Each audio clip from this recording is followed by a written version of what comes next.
In this video, I'm going to outline the common pitfalls of incorporating dialogue into your creative writing and show you how to avoid them.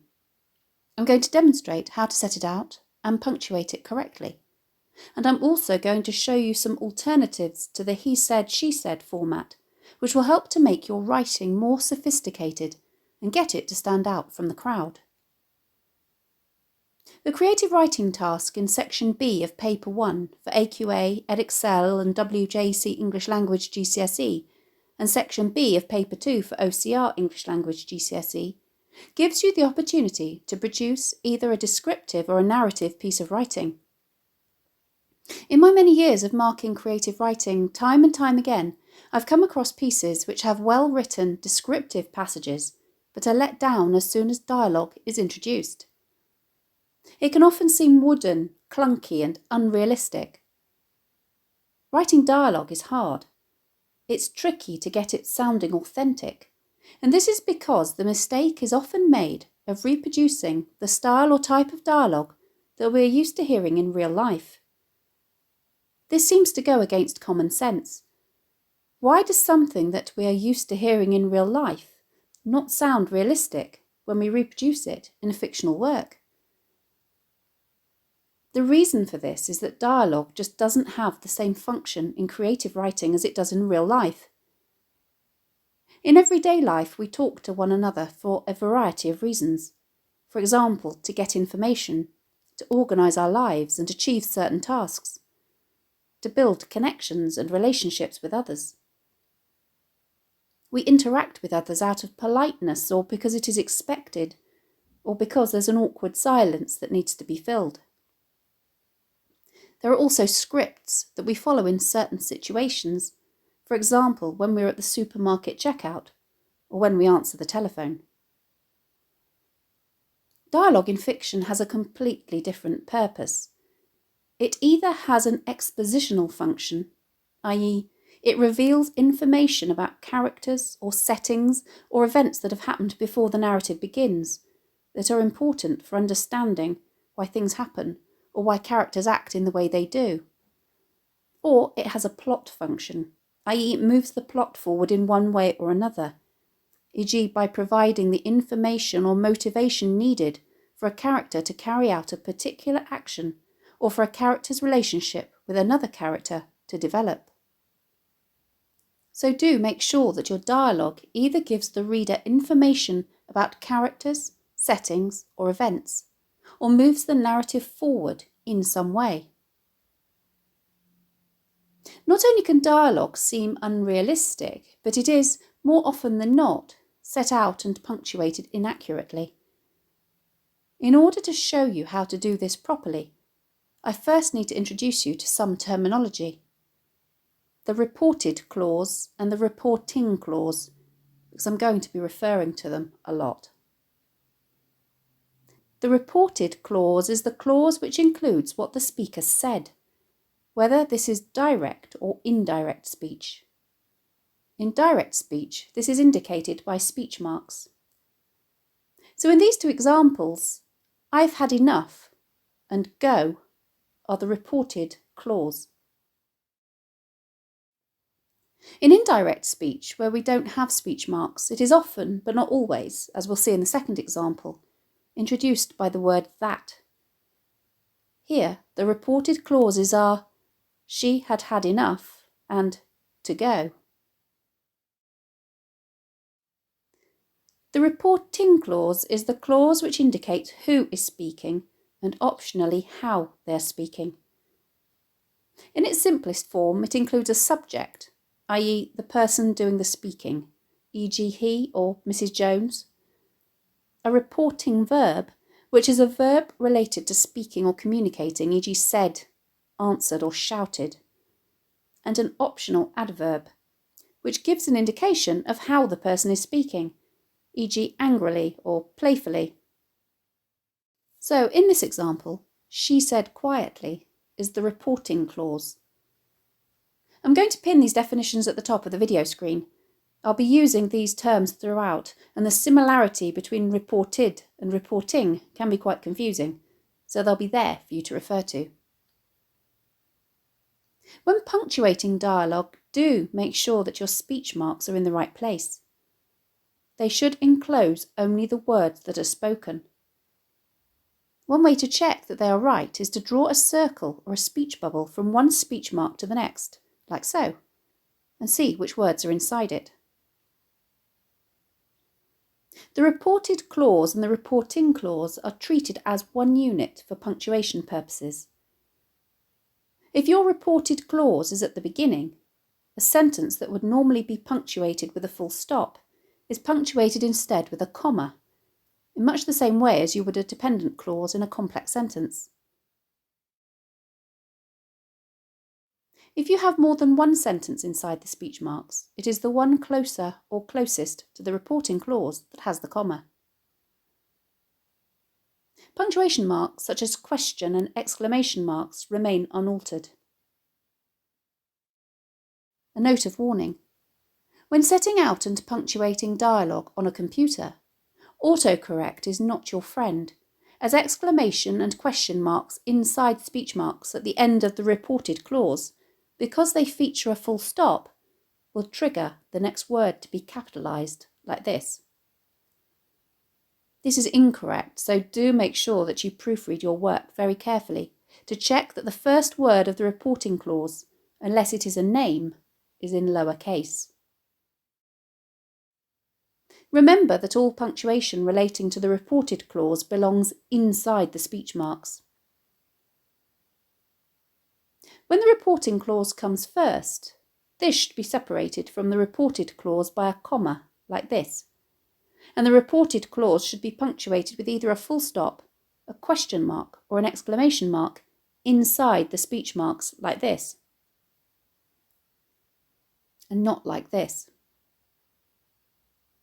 Similarly to play scripts, each time there is a new speaker, you need to start a new line. The first line should always be indented. "Where have you been?" she demanded irritably. "You've been gone for hours." "I don't know. Around." He shrugged his shoulders. "I've been terribly worried." She was playing nervously with her handkerchief now. "Well, you needn't have been. We're not joined at the hip." His tone had become sulky. He looked away from her, his mouth set in a hard line. Now that we've gone through some of the mechanics of how standard dialogue is set out, I want to suggest that there are alternative ways of communicating interactions between characters in your writing. Dialogue which consists purely of reported and reporting clauses or he said, she said, becomes tedious and artificial. It looks and feels like you're following a formula where you are telling rather than showing. Also, bear in mind that you have limited time in the exam to write a very limited number of words. You don't want to waste your time introducing long-winded dialogue which adds little value for the number of words you're using up. One thing you can do is include more indirect speech. Instead of, "I don't know," he responded sulkily, you could write, "He responded sulkily that he didn't know." Be aware that verb tenses as well as pronouns need to change when writing indirect speech. What is in the present tense in direct speech needs to be in the past tense in indirect speech.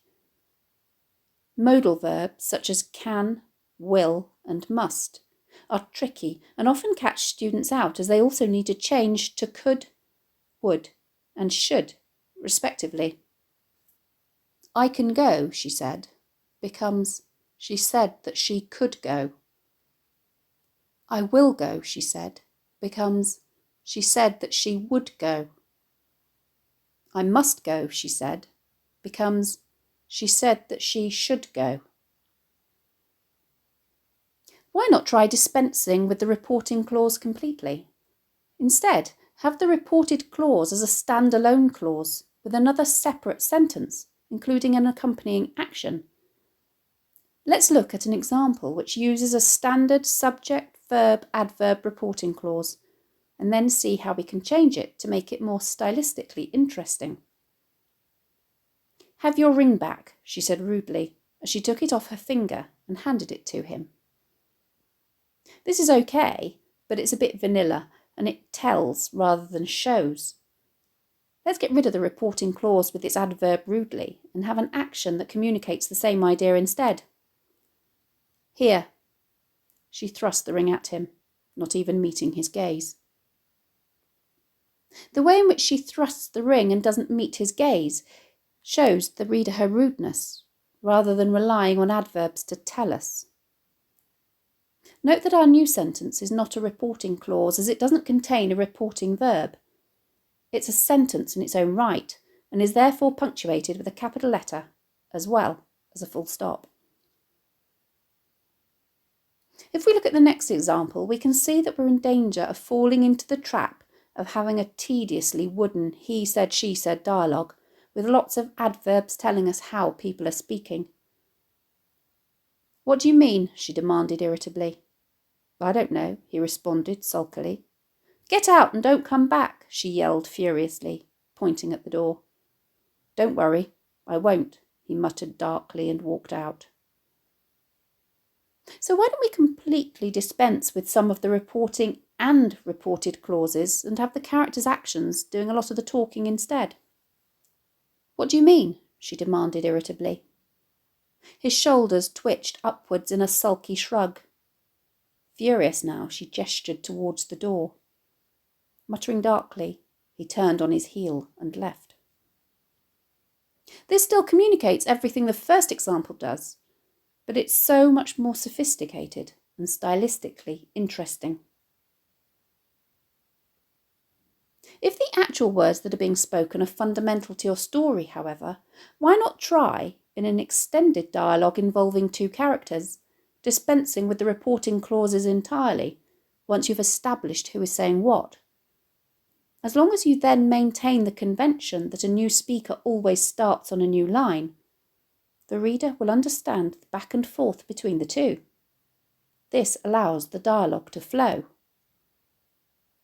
Where have you been? She demanded irritably. You've been gone for hours. I don't know. Around? He shrugged his shoulders. I've been terribly worried. Well, you needn't have been. We're not joined at the hip. You've changed. Maybe it's you who's changed, not me. Finally, I'm going to talk about the one situation with dialogue which always seems to catch students out, the telephone call. And this is because in real life we have a script that we follow. The phone rings, we pick it up and say hello, and the person on the other end says hello back and asks to speak to us. We identify ourselves and ask what we can do for the other person, who only then begins to say what they're calling about. In real life, this is how it's done. In creative writing, however, if you do this, not only is it jarring for the reader because it goes against convention, but it's also a total snooze fest. Here's just one example of how a telephone call can be achieved in a more sophisticated way by using a mix of direct and indirect speech. The phone rang, shattering the silence. She picked up the receiver, her hands shaking. Hello? The voice at the other end was chillingly calm. If she left the ransom in the sports bag at the bus stop on Elmbridge Road at 10 o'clock that night, her son would be returned safe and sound the next morning. As long as she didn't call the police, that is. If she did. The man on the other end of the line didn't need to finish his sentence. She hung up, numb with horror. So, to summarise, don't try to make your dialogue sound like real life. Do make sure that your dialogue either gives information about characters, settings or events, or moves the plot forwards. Do set it out and punctuate it correctly. Do proofread carefully for formatting and punctuation errors. Do make sure each new speaker starts a new line. Don't rely too much on he said plus adverb, she said plus adverb dialogues. Do consider alternative formats for conveying interactions.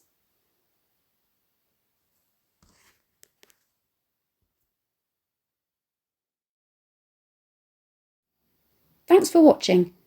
If you have any questions, please let me know in the comments section below and I'll do my best to answer them.